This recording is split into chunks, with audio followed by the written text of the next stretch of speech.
본문 속에 기록되어 있는 말씀을 보면 예레미야라고 하는 선지자의 모습을 생각해 보세요.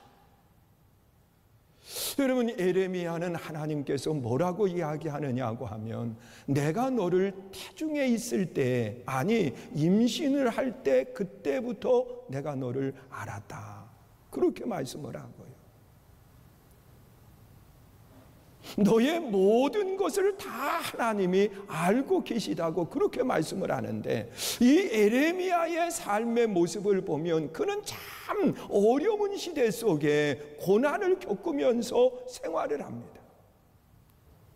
자신의 사명을 감당하면서 그는 견딜 수 없는 고난 속에 눈물로 자기의 삶을 살아가는 거예요.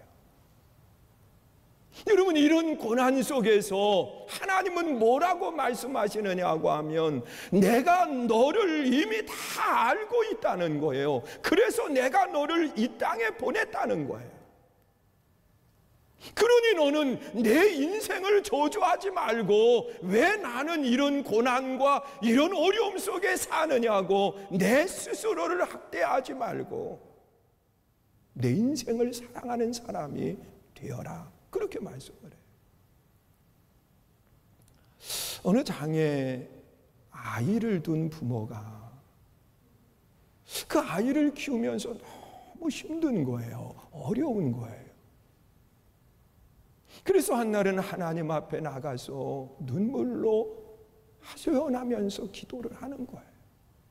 하나님, 왜 내게 이런 어려운 일을 맡겨주셨습니까? 견딜 수 없습니다. 그랬더니 하나님이 그에게 하시는 말씀은 내가 오랜 시간 동안 이 아이를 사랑으로 돌볼 수 있는 사람을 기다렸다는 거예요. 정말 오랜 시간 동안 하나님이 이 아이를 사랑으로 돌볼 수 있는 사람을 기다렸는데 그가 바로 너라는 거예요. 여러분, 이 말을 들었을 때 하나님이 나를 미워서, 하나님이 나를 버리기 위해서 이 고난의 어려움을 만나게 한 것이 아니라, 하나님이 나를 기다려주셨구나, 나를 사랑하시는 거로구나. 그러면서 정말 그 아이를 사랑을 가지고 더 큰 사랑으로 그를 양육하고 키웠다고 하는 그런 이야기를 하고 있어요. 여러분, 우리는 힘들 때에 하나님이 나를 버리지는 않았을까? 왜 하나님의 이 고난과 어려움 속에 나로 하여금 생활하게 할까? 그러면서 원망하고 내 인생을 저주하는 그런 모습들을 보게 되거든. 아니라는 거예요. 하나님이 사랑한다는 거예요. 여러분, 예수님의 모습을 우리 한번 생각해 보세요. 여러분, 예수님은 하늘 보좌를 버려두고 인간의 몸을 입고 이 땅에 오셨어요. 그리고 예수님이 맡은 사명은 뭐냐고 하면 십자가의 고난 속에 죽는 겁니다. 여러분, 하나님과 예수님의 관계를 생각해 보세요. 독자 예수님이라고 말씀을 하시거든요. 그러면 사랑하지 않는 부모가 누가 있겠어요? 사랑하는데 왜 그 고난의 자리로 예수님을 보낼까?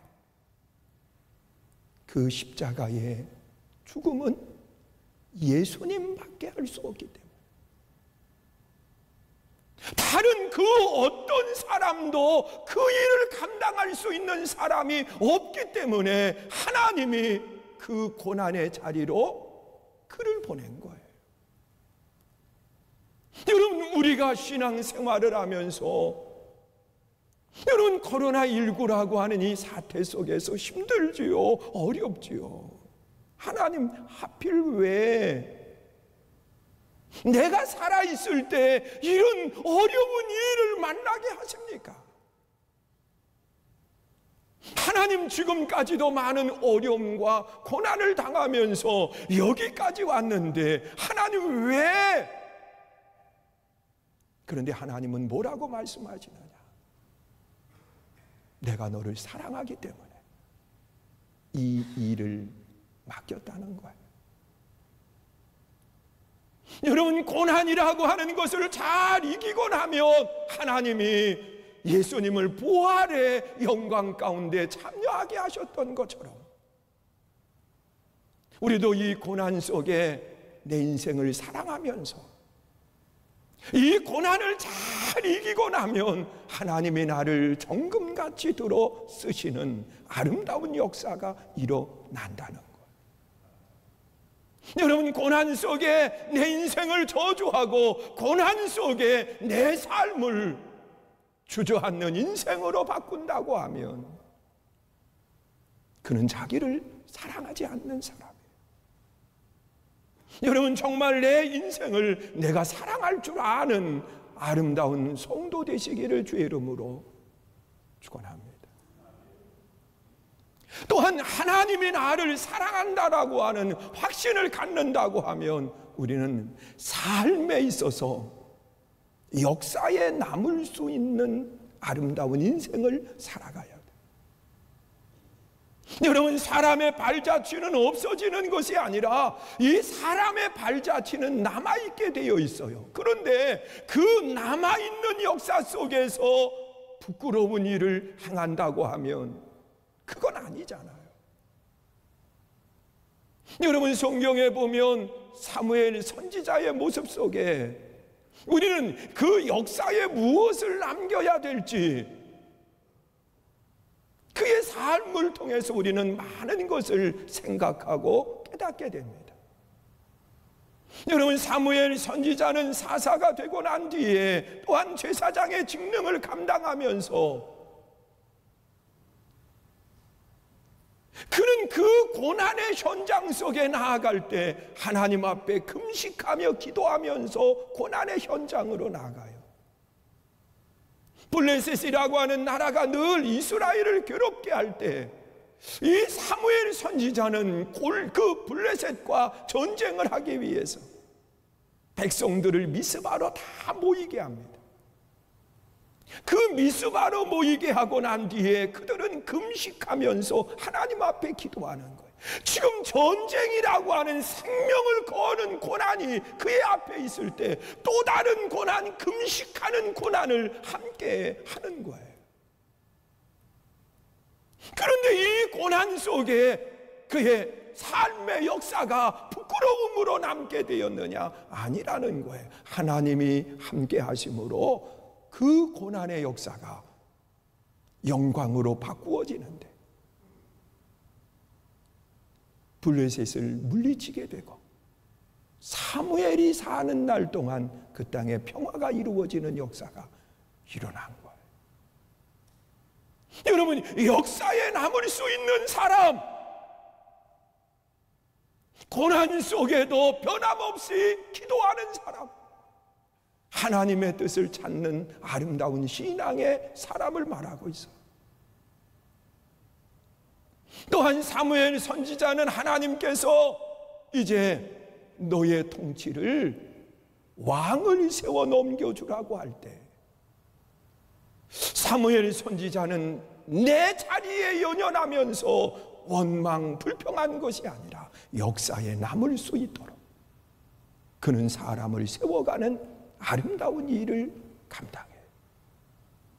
사울이라고 하는 왕을 세웠고 다윗이라고 하는 왕을 세우면서 사람을 세워가면서 역사에 남을 수 있는 아름다운 삶을 살아간 것이 이 사무엘 선지자의 아름다운 모습인 거예요.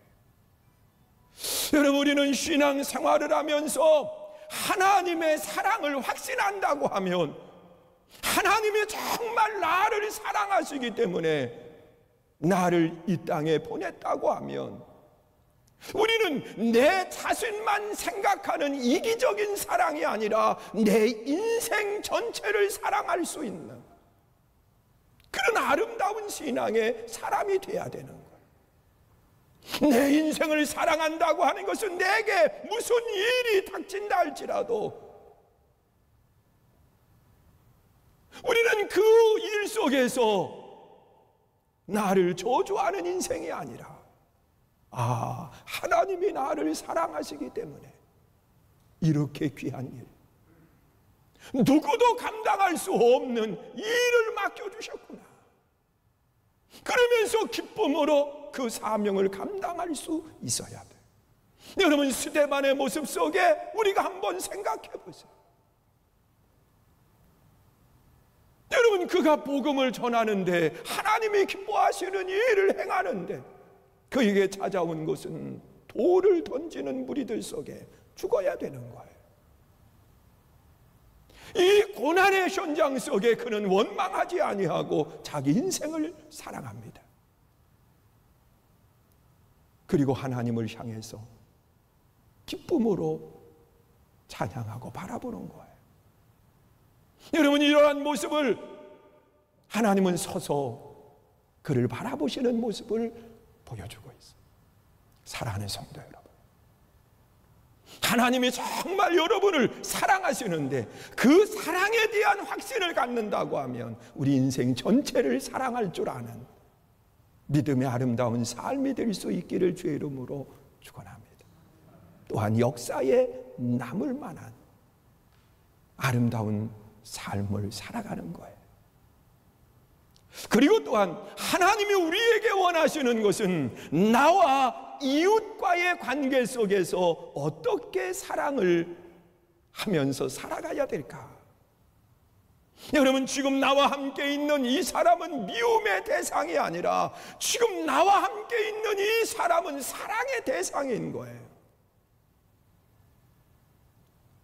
그런데 이 사랑을 어떻게 해야 될까요? 여러분, 성경은 두 가지의 모습 속에서 이야기를 합니다. 하나는 내게 다가오는 사람, 나를 찾아오는 사람을 어떻게 사랑해야 될지를 이야기하고 있습니다.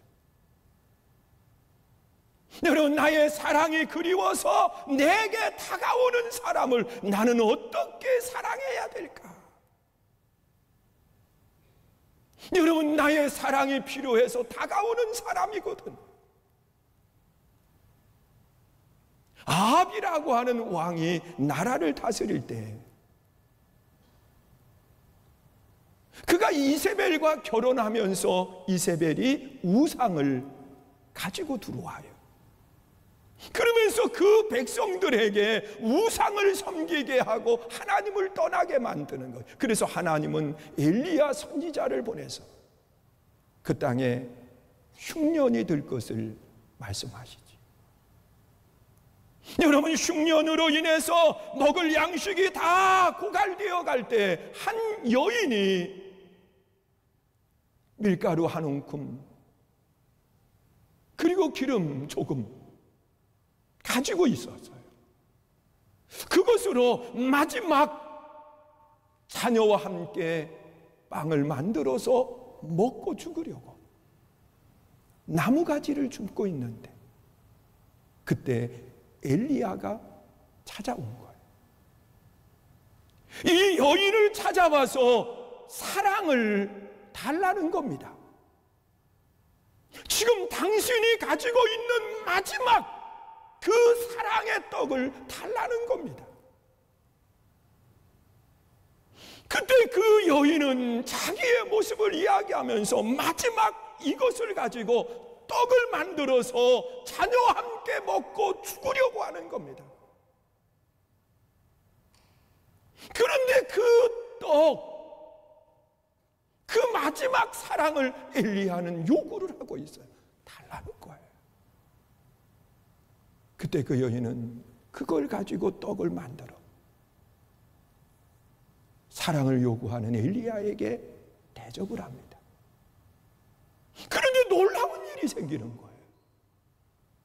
그 찾아온 사랑을 외면하지 아니하고 정말 마지막 가지고 있는 그것을 그에게 나누었을 때 흉년의 기간 동안 밀가루 떨어지지 아니하고 기름이 떨어지지 않는 놀라운 기적의 역사가 일어나고,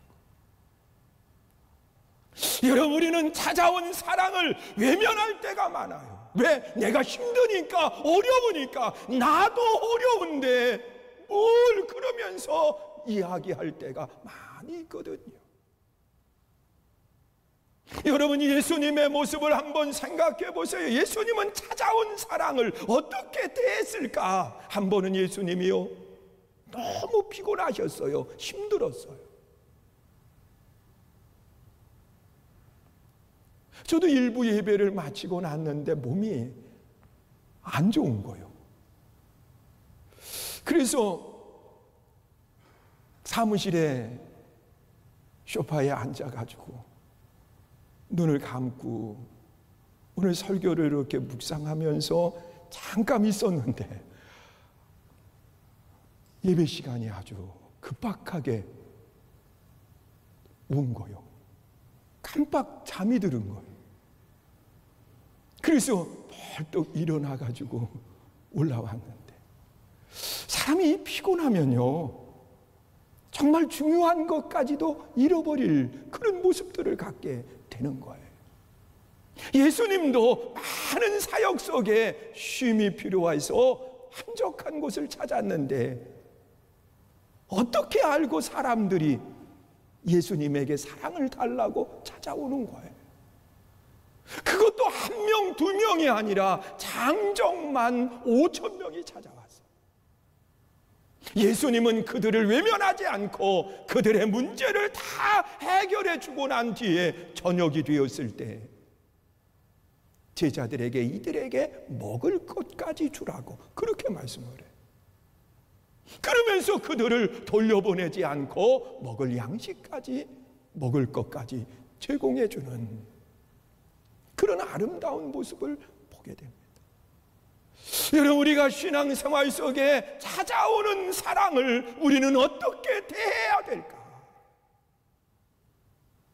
여러분, 내가 힘들다고, 내가 어렵다고 외면할 것이 아니라 우리가 사랑의 손길을 펼 수 있는 아름다운 모습이 내 안에 있어야 돼. 여러분, 우리는 코로나19라고 하는 힘든 시기 속에 많이 아파하고 있고, 또한 거기에다가 이 홍수 피해로 인해서 지금 많은 분들이 고난 속에 생활을 하고 있습니다. 어제도 뉴스를 잠깐 이렇게 보면서요, 그 시골에 농사 짓는 분들, 참 그 연세가 많은 분들이요, 그 집에 물려든 그 물로 인해서 모든 것을 다 잃어버리고 허탈한 가운데 그 집을 쓸고 있는 모습들을 보여주는데 참 마음이 힘든 거예요. 여러분, 우리가 신앙생활하면서 이 찾아오는 사랑을 우리가 어떻게 대해야 될까?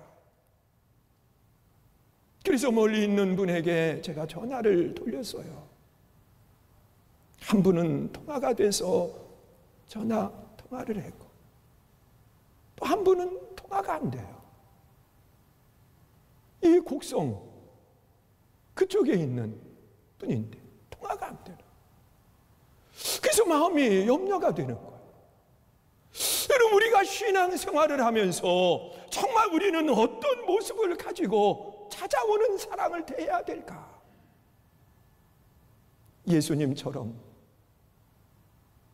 또한 사르밧 과부처럼 우리가 사랑을 외면하지 않아야 된다는 거예요.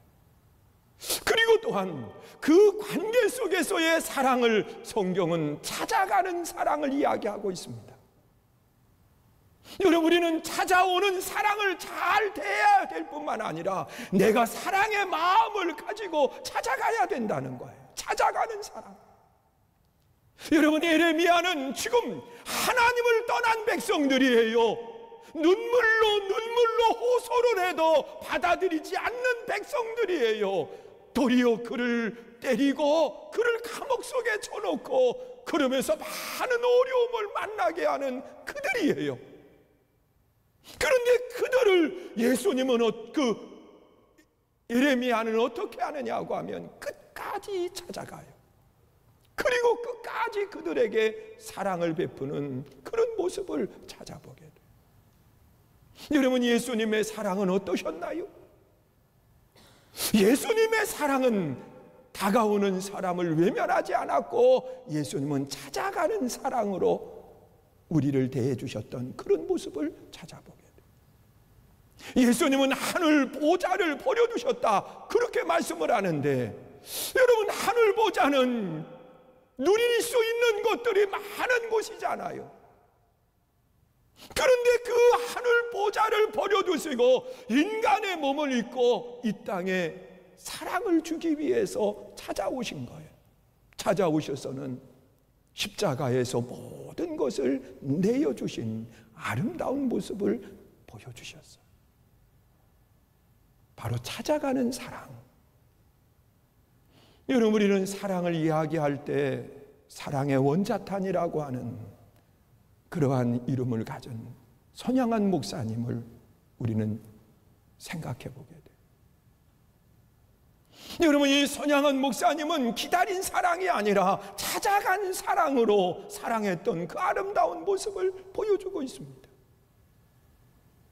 여러분, 사랑하는 두 아들, 정말 건강하게 잘 자란 두 아들이 공산당에 의해서 죽음을 당해요. 참혹한 죽음을 당하는 거. 자, 그랬을 때 여러분, 얼마나 그를 죽이고 싶겠어요? 얼마나 원망하고 싶겠어요? 그런데 손양한 목사님은 자기 아들을 죽인 그를 양자로 받아들여요. 그리고 그를 사랑해요. 여러분, 찾아간 사랑은요, 원수까지라도 사랑하는 아름다운 모습을 보여주고 있어요. 그리고 그가 나병에 걸린 분들을 돌보면서 사역을 감당하는데, 여러분, 당시에 나병에 걸렸다고 하는 것은요, 사람이 있는 곳에 생활하지 못하고 그들은 사람 있는 곳으로 오면 돌을 던져서 그들을 쫓아냈어요. 모든 사람들이 다 외면했어요. 쳐다도 보지 않으려고 했어요. 그런데 손양원 목사님은 그들을 찾아가서 그들의 상처난 부위를 싸매주고, 그리고 곪은 곳을 고름을 빼내는데 입으로 빨면서 그 아픔을 사랑으로 돌봐주시는 아름다운 모습을 보여줬어요. 여러분, 그리스도인의 사랑은 어떠한 사랑을 이야기합니까? 우리는 하나님이 나를 사랑한다고 하는 확신을 가지고 이기적인 사랑이 아닌 내 인생을 사랑할 줄 알아야 돼. 그래서 어떤 문제를 만났든 어떠한 일을 내게 하나님이 허락하셨든 내 인생 전체를 사랑해야 돼. 좋은 것만이 아니에요. 힘들고 어려운 것까지도 사랑할 줄 알아야 돼. 그리고 또한 나를 사랑한다라고 하면, 내 인생을 사랑한다고 하면 역사에 남을 만한 일을 행해야 돼. 부끄러운 일이 아니에요. 그리고 또한 관계 속에서 어떻게 사랑해야 될까? 찾아온 사랑을 외면하지 말아야 돼. 예수님처럼 사랑할 줄 알아야 되고, 사르밧 과부와 같이 마지막 사랑까지도 그에게 내어줄 수 있어야 돼. 또한 그뿐만 아니라 우리가 찾아가는 사랑을 가지고 사랑해야 되는데, 여러분, 저도 이 사랑을 이야기하지만 저 자신도 지키기는 사실 어려워요. 그래서 우리는 몸부림치는 거예요. 하나님의 능력을 구하는 거예요. 왜? 내가 할 수 없으니까. 오늘 우리가 이 사랑을 가지고 여러분 자신을 돌아보고 이웃을 돌아보는 그런 한 주간이 될 수 있기를 주님의 이름으로 축원합니다.